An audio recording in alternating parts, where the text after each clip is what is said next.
Canadians who value truth and bodily autonomy, brace yourselves, because the Society of Obstetricians and Gynaecologists of Canada claims COVID-19 vaccines are safe and strongly recommended for pregnant and breastfeeding women, despite the U.S. no longer recommending them for these healthy groups. And when pressed to justify this stance amid informed consent concerns, they went silent. Let's dig in. On May 30th, I attended a powerful documentary screening in Hamilton, Ontario called Why Can't We Talk About This? If you haven't seen it, you need to, because it shines a spotlight on the real devastating injuries suffered by those coerced into taking the COVID-19 shots by focusing on one man's story. His name is Michael Osh, and he was a once healthy, physically fit individual who now battles serious, progressing health issues, all linked to his fourth COVID jab. He's 59 years old and is bedridden, barely able to move in a long-term care home in Dundas, Ontario. These victims, well, they're living proof that the narrative we have been fed for the last few years is crumbling. But instead of compassion or answers, their stories are censored by state-funded media and largely ignored by doctors who either can't or won't acknowledge the harms. Why? Well, as virologist Byram Bridle says in his Substack post featuring the interview we did at the screening, the system refuses to invest in research to understand these novel injuries or how to treat them. And speaking of investment, let's talk about the money. My exclusive investigation into the Vaccine Injury Support Program known as VISP, which is a federal initiative meant to financially assist Canadians harmed by these shots, revealed that over 60% of its multi-million-dollar budget is being diverted to an accounting firm with no medical program experience, instead of to those suffering at the hands of Safe and Effective. Now, here's where it gets even more suspicious. Just days after this documentary aired in Hamilton, the Hamilton Spectator conveniently published a story about a man named Robert DeRosa, allegedly suffering from long COVID. He's a former marathon runner and Everest hiker who can now barely leave his home. It sounds tragic and eerily similar to Michael Osh's story. But dig a little deeper. The article and a follow-up podcast running 30 minutes long don't mention vaccines once, not even one time. Yet his symptoms mysteriously worsened in January 2021, right when the COVID vaccines were being rolled out. This seems pretty coincidental, if you ask me. And get this, DeRosa travels the world, likely meaning that he had to get jabbed at every turn. But the Spectator doesn't ask about vaccine side effects. Instead, they push this long COVID narrative like it's gospel. It feels more like a coordinated hit piece to drown out the documentary's message because the timing, well, it's just too perfect.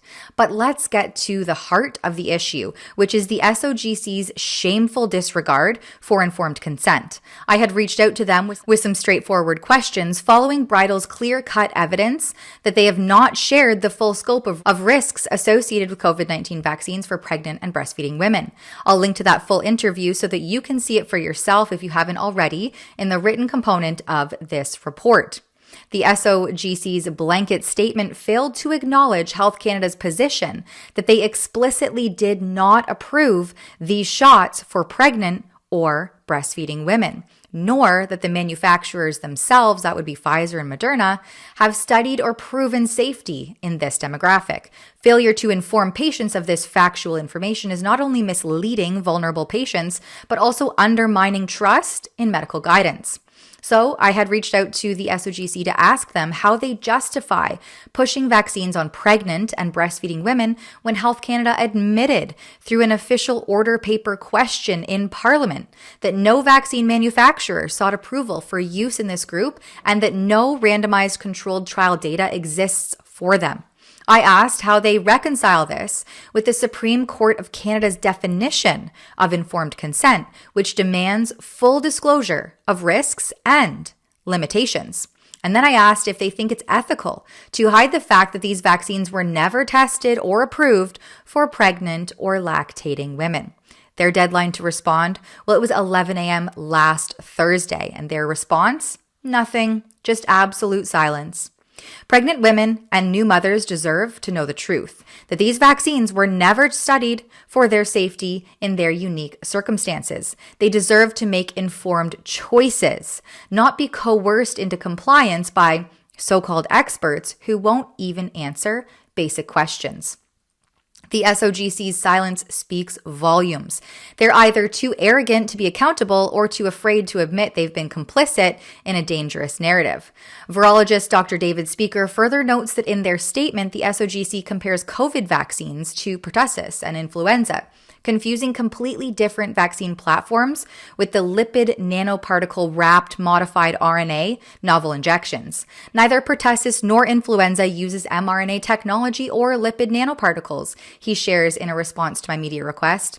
This is known as a false equivalency. Furthermore, Dr. Speaker points to their full statement on COVID-19 vaccination and pregnancy, where they claim that the mRNA does not enter the nucleus or alter human DNA, and human cells do not have the machinery to allow it to do so. Dr. Speaker points out that they say nothing about the SV40 enhancer sequence found in the Pfizer vaccine, which is a known nuclear localization sequence, which is one mechanism used to direct protein to the cell nucleus. This is especially glaring given that the SV40 enhancer is a regulatory DNA element known to promote gene expression and, when coupled with certain sequences, is used to direct proteins into or DNA into the nucleus. As more time goes on, it becomes increasingly clear that organizations like the SOGC, the media, and the medical establishment are failing us. They're failing the injured, they're failing pregnant women, and they're failing every one of us who believes in the right to ask questions and get answers to those questions. For Rebel News, I'm Tamara Ugolini. At Rebel News, we're not afraid to confront these gatekeepers. We're here to amplify the voices of the silenced and demand accountability. If you appreciate this work and would like to support it while learning more, please do so at nomoreshots.ca. That's nomoreshots.ca.